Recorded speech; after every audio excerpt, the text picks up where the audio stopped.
Hello everyone, welcome to Foodie and Romy channel. In this video, I'm going to show you how to prepare 5 kg chicken biryani. Direct video குள்ள போயிடலாம். Instructionோட ingredients share பண்ணிருக்கேன். First of all, have to add a gold winner oil of kg. நான் அதான் add பண்றேன். So I'll mention that name. Oil heat ஆன உடனே whole spices add பண்ணிக்கோங்க. Whole spices எல்லாமே ஒரு 100 grams இருக்க மாதிரி பார்த்துக்கோங்க. ஏலக்காய் பட்டை லவங்கம் இதெல்லாம் சேர்த்து சொல்கிறேன்.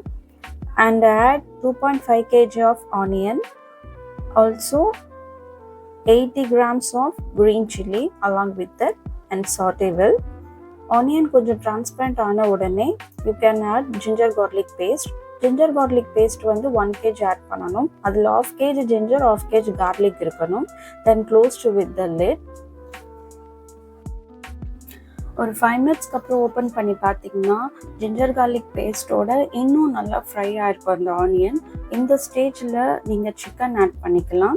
5 kg சிக்கன் தான் ஆட் பண்ணணும். 5 kg பிரியாணிக்கு 5 kg chicken and 5 kg rice. So chicken வந்து நான் 3 kg இதில் லெக் பீஸ் போட்டிருக்கேன் அண்ட் 2 kg நார்மல் பீஸு. நல்லா சிக்கனும் அந்த மசாலாவோடைய சாட்டே பண்ணணும், ஸ்ப்ரெட் பண்ணணும். நீங்கள் இப்போவே வந்து சால்ட் ஆட் பண்ணிட்டீங்கன்னா இன்னும் நல்ல ஃப்ளேவர் கொடுக்கும், நல்ல குக் ஆகும் அந்த மீட்டு.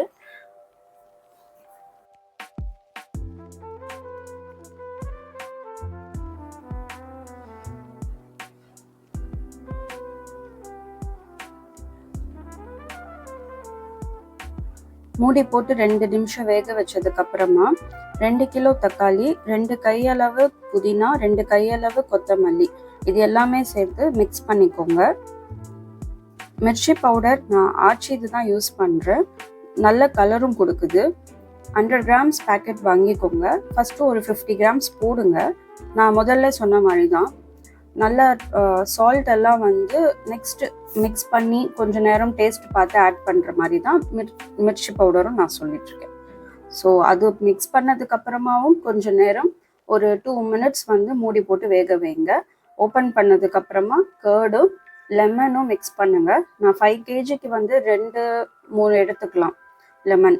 சின்ன சைஸாக இருந்தால் 3 எடுத்துக்கோங்க, நல்ல பெரிய சைஸாக இருந்தால் 2 லெமனே போதும். ஸ்குவீஸ் பண்ணி அந்த லிக்விடும் வந்து கேர்டோட மிக்ஸ் பண்ணி ஆட் பண்ணிக்கோங்க. நல்ல டேங்கி ஃப்ளேவர் கொடுக்கும் உங்களுக்கு. இந்த ஸ்டேஜில் சால்ட் அண்ட் சில்லி பவுடர் போட்டு நல்லா டேஸ்ட் பார்த்து மூடி வச்சுருங்க. ஒரு 2 மினிட்ஸ்க்கு அப்புறமா உங்களுக்கு தேவையான வாட்டர் ஆட் பண்ணிக்கோங்க. 5 kg பிரியாணி 5 kg ரைஸ் போடுறோம். ஸோ அதனால் வாட்டர் குவான்டிட்டி வந்து நீங்கள் முதல் 5 லிட்டர் ஆட் பண்ணிக்கோங்க. ஏன்னா ஆல்ரெடி நம்ம மீட் அப்புறம் நம்ம மசாலா ஆனியன் டொமேட்டோ அதோட தண்ணியெலாம் கூட வந்து அதில் இருக்கும். ஸோ மினிமமாக நீங்கள் 5 லிட்டர் ஆட் பண்ணிக்கோ. தண்ணி ஆட் பண்ணி நல்லா 5 மினிட்ஸில் கொதி வந்ததுக்கப்புறம் இந்த லெக் பீஸ் எல்லாம் எடுத்து தனியாக எடுத்து வச்சிடலாம். ஏன்னா நம்ம ரைஸ் ஆட் பண்ண போகிறோம்.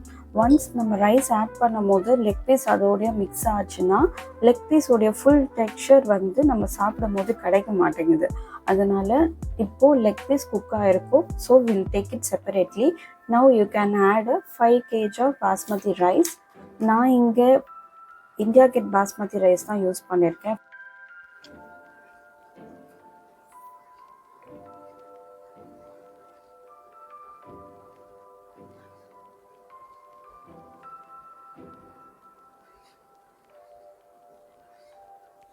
ஃபைவ் kg ரைஸ் போட்டாச்சு. நல்ல ஒரு மிக்ஸ் கொடுத்துட்டு நீங்கள் இப்போ மூடி வச்சுக்கலாம். அகெயின் ஒரு 2 மினிட்ஸ்க்கு அப்புறம் நீங்கள் எடுத்து பார்த்தீங்கன்னா you can see the long grains of basmati rice. அது ஃபுல்லாக குக் ஆகலை. ஸோ இந்த ஸ்டேஜ் நம்ம என்ன பண்ணணும்னா ஒரு கிளாத் இந்த மாதிரி ப்ரொசீஜர் பண்ணிக்கோங்க. மேலே வந்து ஒரு தட்டு போட்டு மூடிடுங்க. ஸோ தட் உள்ளே இருக்கக்கூடிய ஸ்டீம் வந்து லாக் ஆகிடும். நீங்கள் கீழேயும் வந்து இப்போ என்ன பண்ணணும்னா ஃப்ளேம் லோ பண்ணணும் அண்ட் தவா வந்து வச்சுட்டு ஃப்ளேமை லோ பண்ணிவிடுங்க. மேலேயும் வந்து அந்த லிட்டை லாக் பண்ணுறதுக்கு ஒரு வெயிட் வைக்கணும். இப்போது எல்லாமே உள்ள அந்த ஸ்டீம்லேயே வந்து அது குக் ஆகும். இப்படி குக் ஆனால் மட்டும்தான் நல்லா உடையாமல் அந்த லாங் ரெயின்ஸோட நமக்கு இப்படி ஒரு பிரியாணி கிடைக்கும். ஸோ நாங்கள் பர்ஃபெக்டாக பேக் பண்ணியாச்சு டிஸ்ட்ரிபியூஷன் பண்ணுறதுக்கு அலாங் வித் தயிர் சட்னி, பிரிஞ்சால் சட்னி, அப்புறம் ஃபிர்னி.